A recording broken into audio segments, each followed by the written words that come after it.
Hi, I'm Darlene Carman, and welcome to the show. Jason Dewees is a horticulturist for Flora Grub Gardens and East-West Trees in San Francisco. He is a palm tree expert who advises public agencies, landscape professionals, and gardeners on the proper selection of palms to use in garden designs. His book, Designing with Palms, has palm trees from all over the world and is beautifully illustrated. Hey, welcome to the show. Thank you, Darlene. I appreciate your inviting me. Your book has opened a lot of things for me that I didn't realize. Like one, I have houseplants and I have palm trees that I didn't even know that I had. I have a sago, I have a Kenosha palm, and I have a fishtail palm is huge, but I didn't realize that they were palm trees. Then I went outside and I thought palm trees like sago palms and ponytail palms, and then I found out they're not really palms. So how do people really know that they have a palm? What's the difference? You know, isn't it amazing? It's like our house cat is a member of the same family that the lion is a member of, and we get to have them in our own homes. Yeah. Palms are a plant family. They're distinct. There are 2,500 species of them. They're mostly tropical palm plants, and they live mostly between the Tropic of Cancer and the Tropic of Capricorn. Some of them, though, live farther north, and those are the ones that we get to grow in our gardens here in California. Palms are flowering plants, but the easiest way to tell a palm is not by the flowers necessarily, but by the leaves. By the leaves. So, for example, if you look at this bamboo palm or pacaya palm, you can see that the leaf is shaped like a feather, like a seagull feather. That's the structure of the leaf. And the new leaf comes out of the top of the stem in a spear-like structure that's sort of a compressed leaf. And from that, the leaf unfolds. So you can see right here, the new leaf is unfolding. It hasn't fully developed into this perfect feather shape. One leaf. One leaf at a time. Only. Yes. Okay. On the top of the stem. And in fact, there's only one bud on the top of every palm tree's stem. So if you were to cut the crown off of a palm tree, you would be killing that individual plant because it cannot branch. Oh. So I didn't know that. the key feature to look for if you're trying to figure out if you're looking at a palm is, does it have a feather leaf or does it have a fan leaf? So the fan leaf is found on these two types of palms. This one's called a needle palm, and that one is called a waggy palm, or the dwarf Chinese windmill palm. Both of them have a fan leaf. It's a fan like you would use to keep yourself cool. Yes. It's that same structure. So if you're thinking, is it a palm? Look for the feather or for the fan. Now the sago. Those are the two types of the leaves. Those are the two types of the leaves to look for to see if you're looking at a palm. Now the sago does have a feather leaf, but it is not actually a palm. And the reason you can tell that is that it doesn't have that spear coming up in the middle and unfolding. The way the leaves come out on the sago, which is a commonly grown plant in our California gardens, is like fern leaves. They unfurl all at once. In the center, which I can't reach, but it's in the center. It's in the center, and right now... And they all come out at one time. They all come out at one time. So right now, we can look at this plant, and we can see that those smaller leaves in the center came out all at once in a flush together. That doesn't happen with palms. One leaf comes up at a time. They unfold. In the sago, many leaves uncurl all together in a flush. And then the last plant that you mentioned is the ponytail. The ponytail has a strapped shape leaf. It doesn't have a leaf shaped like a feather, and it doesn't have a leaf shaped like a fan. And it's a succulent. And it turns out it's a succulent as well. This one's a cycad. So cycads are really interesting ancient plants that are more related, believe it or not, to pine trees than they are to palm trees. I think we also had a picture that you wanted to show. Yeah, we've got a great shot. We have one picture up front. And what is this of? So the photo that we're looking at is of a garden in Sonoma County, California, that my friend Roger Raish designed. And so we've got that photo up now. In the center of the photo, we have what's called the beaked. Is this the right photo? This is exactly the right photo. Okay. We've got the beaked yucca, and that's a bluish, beautiful plant. It's got a crown of leaves and a trunk. You might think that's a palm, but if you look carefully at the shape of the leaf, it's just a dagger shape or a strap shape. up above in that same photograph, you can see a fan palm, which happens to be this very same species I brought on set. And so there's a comparison available to you in the photo. The dagger-shaped leaf of the yucca in the middle of the shot, and then the fan-shaped leaf of the palm in the upper left corner of the shot. Wow. So this is my example. Very commonly, we might think that the cordyline plant that we have all over our gardens in the Bay Area is a Dracaena palm, but in fact, it's not. That's also called a tea plant? Yes, that's another name for you, that. 'cause But it has strap-shaped leaves. So that's your immediate tell. Strap-shaped leaf must not be a palm. Well, one thing I was surprised about to find out is the different ways, the range that palm trees are used. So like, I noticed my neighbor has a really tall, skinny palm, and it acts like an entry to the home. Yeah. But then across the street, I've watched them grow 2 seedlings, which I have a feeling are from that tall one. and I've watched Watch them out. grow up. They're so fast, and now they're almost as tall, maybe they are as tall as the house, and there's 2 of them, and they're acting like a screen or separation between the houses. So what other ways are palms used in the garden? Well, I love the examples that you bring up because palms really, in California especially, and Northern California, are used as sentries at the entrances to homes. People, especially in farm communities, it's very formal, and it's a way of saying this is a cultivated space, this is a farm, this is a place of bounty. Because of course palms, in our Western horticultural tradition, originate with the date palm in the deserts of the Middle East. That's our oldest gardening tradition, and date palms are a source of food, and they're a source of shelter, and they also indicate where water is. And so a farmhouse with 2 palm trees at the entrance is a very natural combination for us in California. But the allée is a classic example of expanding that from just the 2 centuries all the way down the road. And so at Stanford University, Palm Drive is lined with Canary Island date palms. And I think we have a beautiful shot of that. We do. Taken by my collaborator, Caitlin Atkinson. That's beautiful. So almost all the photographs we're showing today are by Caitlin Atkinson, who was a valuable collaborator and is a good friend. For the book. For the book, yes. She did a wonderful job, and I really appreciate the work that we did together. So here we have Stanford's Palm Drive, and that's the classic picture of how palms are used in Northern California landscapes. And there's hardly any plant that does a better job, because palms are very regular. If you choose one particular palm species, you pretty much know how big it's going to be, how fast it's going to grow, and you plant them all together, and you get a very even effect, which is beautiful for an allée. That's beautiful. In the next shot, we've got a very different and very modern use of palms. Here we have the blue Atlas fan palm. This is a palm native to Morocco and Algeria from the mountains. It's very drought tolerant, very cold tolerant, and it's got a beautiful bluish cast to the leaf. It's and beautiful. This photograph was taken in Tongva Park, which is in Santa Monica, down in Southern California. And James Corner Field Operations designed this park with a sort of texture of grasses throughout, and then using other plants as accents, succulents, palms, and then large trees. And the palms play beautifully with the grasses because they have a very structured leaf, whereas the grass has a very soft and kind of blousy leaf, Nice a foliage. contrast. Yeah, it's a really nice yes, contrast. Very. And the other thing that's really interesting about this planting that you can see in the photo, there are some young palm trees. So the blue Atlas palm is a shrub. It makes multiple stems from the base, just like this needle palm does, and it never gets very tall. Whereas other palms that they planted young are currently foliage plants, but they will grow up and become palm trees, singular palm trees.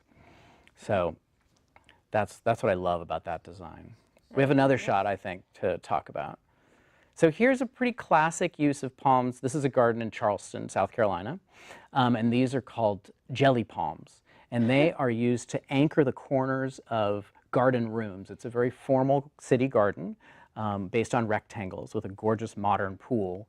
And into the pool arch some little fountains that echo the arch of the leaves of that jelly palm. But they're just a really nice formal element, and yet they provide movement in the space and a certain energy that none of the other plants in that garden do, the rest of which is quite formal.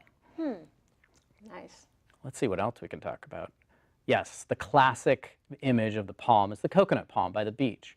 And really, if you're in the tropics, there is hardly a better plant to grow on the beach. The coconut palm conjures that relaxed feeling, not just because we associate it with our vacation to Hawaii or Mexico, but also because they move slowly in the breeze, and the sound, the rustling in the breeze is very relaxing. You can almost hear it. Exactly. Just looking at it. And the sound component of palms is something that people don't necessarily think about when they're incorporating palms into a landscape. But it's a really important part of it. It really creates an atmosphere for a garden. It's beautiful. Yeah. What we're seeing here is palms used as a hedge. So these are called bamboo palms. And this is a garden designed by David Salbach in San Francisco. These are hedges up against a wall flanking a beautiful mirror. And they're clustering small palms. And they act almost like really well-behaved bamboo. They're a nice alternative to bamboo because they don't run and they're not messy the way bamboo is. And yet they provide pretty much the same effect. And they're particularly effective in a shady garden and often in a city garden, but not necessarily. I think we're done with that set of photos. Okay, that's yeah. fine. Well, what would you say is the most common way that palms are used? You know, in California, palms are used, honestly, for symbolism. I think I draw upon the historian Jared Farmer's book, Trees in Paradise, in which he describes the palm's job as to signify, and the signification is we live in paradise, or we live in a lovely climate, or we offer to you a better life if you come to California. Oh, now that I can relate to. Tropical, not so much, but yes, I see what you're saying, a better life. Okay, Indeed, and I think that that's a lovely feeling, but my hope is that my book will help people see beyond that, and that they will see that palms actually have particular aesthetic qualities that are very useful in garden design. The symbolic power of palms is undeniable, and it's also useful in designing gardens. But I wouldn't want gardens using palms solely for their symbolic value. Yeah, of course not. I wouldn't have even thought of that. But I liked in your book, you explained that palms can often be a better choice than trees. Mm-hmm. And I gave that a lot of thought. And one thing that you mentioned is that they don't have tap roots. Well, a couple of years ago, we had to have our sewer pipes fixed and the water pipes and stuff like that. It's expensive. And we have a huge silk oak in our front yard. But the people that did the work said that it was the Hollywood junipers that were the problems. And I thought, what? And I don't know why is that even a tree or is that a shrub? I don't know. But anyway, you know, that's what they said, that was just so invasive. Yeah. So, so how can they be beneficial in a garden instead of trees? Palms have fibrous roots, so they're constantly making roots from the base of the trunk, new roots. Unlike an oak or a silk oak or a juniper, they don't make tap roots, as you mentioned. So what that means is their roots do not thicken over time. In fact, as their roots get farther and farther from the base of the trunk of the tree, yes, they branch into thinner and thinner fibrous forms. And so they don't go into a pipe and then thicken. If they do go into a pipe, they can cause a little bit of problems, but they don't cause those problems by thickening slowly and breaking the pipe, for example, or blocking the pipe, per se. It's why you see palms successfully transplanted at a large size, because they're constantly making those new roots from the base of the trunk. It's also why you can see tall palm trees right next to buildings causing very little, if any, problems for the masonry or the piping. Now, there are palms that have caused problems in both of these cases, but in general, it's a safer bet than a woody tree. They don't widen either. Something about if they get damaged, they can't like heal themselves like a tree will. Exactly. I don't exactly know why that is, but. Well, what palm stems are produced from actually that same bud that produces that single leaf one at a time. Okay. So what's happening is while it's developing that new leaf, it's also developing part of the stem. And that is called primary growth. And the primary growth just stacks higher and higher on the palm tree or on the stem of the individual palm plant. and that is the forever trunk. So a palm starts in a rosette form, let's say this fan palm here, Over there. and it will gradually expand. It does have a stem underground, and then that stem will reach its adult diameter. At that point, it starts to go vertical. It starts to stack the stem material. The entire stem is alive with vessels drawing water upward into the crown and bringing nutrients downward from the carbohydrates created So that in the works process. even on those really Even tall, on those skinny, really tall, skinny Mexican palms. fan palms that we see lining our streets and down in the peninsula area in Oakland and down in Los Angeles as well. Okay. Yeah, so they have a live stem. It's a really interesting. They don't make wood. They don't make secondary growth. Wood is the product of secondary growth. Those rings, year after year, expand. I never realized that. I thought that was a very interesting point. I think we have pictures, don't we have Yes. some pictures? We have some pictures, I think about 3 to show you, or 2 or 3. So here we have a shot of a small garden in San Francisco, Richard Gervais' garden. Okay. And 2 of the things in this garden are worth mentioning. One is that palms are really great in pots. They can stay growing in a pot for a really long time. So for example, this waggy palm is a great plant to treat almost as a bonsai. It will stay small and beautiful. Yes, I know you love bonsai. The leaves are very sculptural, and it'll slow the growth, almost like putting a goldfish into a small bowl. Does that make sense? Yes, it does. And then the other thing in this photograph that we can observe is if behind that ladder is the trunk of a queen palm. If you look upward in this space, you can have see a it. beautiful queen palm crown Yes. moving in the wind above this very small garden. And what that does is expand the sense of space in the garden. You get to look upward and see greenery. You get to hear the rustling of the leaves. And suddenly this tiny courtyard garden in San Francisco feels like a transport mechanism to a new place. And it's a really beautiful use of palms. Meanwhile, you have the paving underneath. It's not going to be buckled by surface roots because it's just those fibrous roots finding their way. And the next one? Yeah. So here's a tropical garden on the Big Island, Davis Dalbach's garden. And what we have is the use of palms as foliage elements and the use of palm trunks as framing elements. So we've got the big fan palm with the bluish cast on the left, the big feather palm on the right, and these gorgeous leaves that move in the breeze. Meanwhile, this cacophony of tropical foliage is sort of bound in place by the thin vertical stems of the palms. And I think that's a gorgeous use, both as foliage and as framing. I think that it just adds to the space, whatever spacing that you have. By forcing you to look up, I really never thought of that. But it's true. You have a And palm trees do that well too. But, That's but the true. thing that trees do also is branch and create a big crown. So if you're in a narrow, small space, you lose some of your light. You end up with a very large canopy above you. If you use a palm, you don't have that problem. Now, sometimes we want to have that, right? We want that deep shade. Other times we want to have a sense of a canopy without the theft of light. Well, a lot of times that canopy is a problem. And, you mentioned about choosing the right palms. Well, I can remember in my early days, I love trees, and more the merrier, and I like exotic Yes. trees that you've never heard of. Yeah. And so I had one in my backyard called Monkey Puzzle Oh, Palm. wonderful. But when I bought it, it was just a little thing in like a 1-gallon pot. And then it just grew and grew and grew. It was a beautiful, beautiful tree. Yeah. But the men would have to come and trim it, the power lines. Yeah. And they kept doing that and doing it, and it just got so ugly. It doesn't like to be trimmed. That particular tree does not like to be trimmed.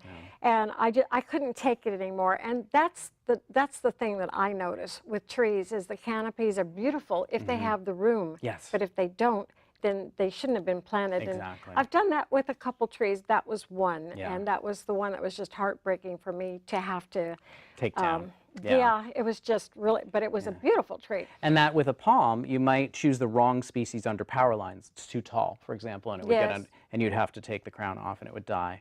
But if you chose a small palm, say that blue Atlas mountain Yes. palm, Yes. then that would be a perfect choice for under power lines, for example. And you also mentioned in your book on how you can, the relationships between different plant types, like pine trees and scrub. oaks Yeah, and oaks. Let's take a look. We got, okay.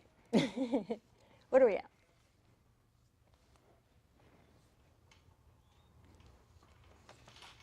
So here we have a photograph from Lotus Land in Santa Barbara of the Blue Garden, in which the palms, they're Mexican blue palms from Baja California, growing with beautiful blue agaves and blue atlas cedar trees.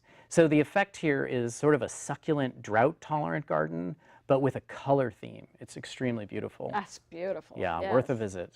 And of course, that combination with the blue atlas cedar is sometimes unexpected to those of us who live in California, but in fact, palms grow naturally in a habitat with pine trees and with oak trees down in the southeast US and in Mexico as well. So it is actually a very natural combination, conifers and palms, as unexpected as it might be. I think we have another shot.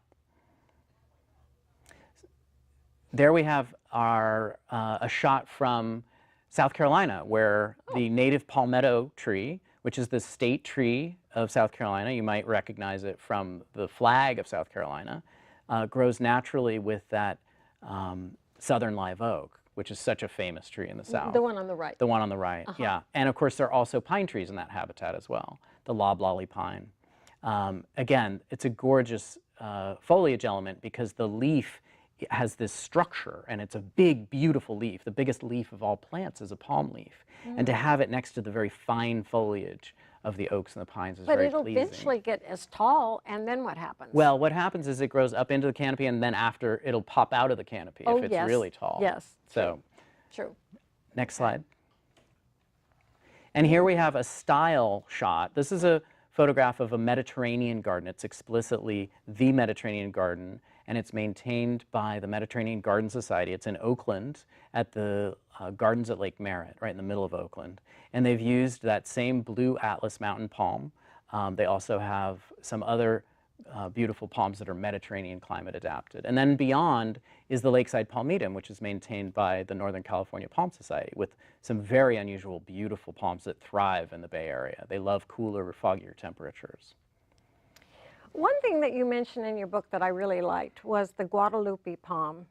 And you were actually kind of comparing it with the two common palms, the California fan palm and the Mexican fan palm. Yes. And then you mentioned that Guadalupe was a better choice. So the Guadalupe palm, if you don't mind, is it's almost a native California palm because it's from an island off of Baja California where California native plants naturally grow. And it's perfectly adapted to lowland California. It does beautifully by the sea, it does beautifully inland and in the wine country in Sacramento.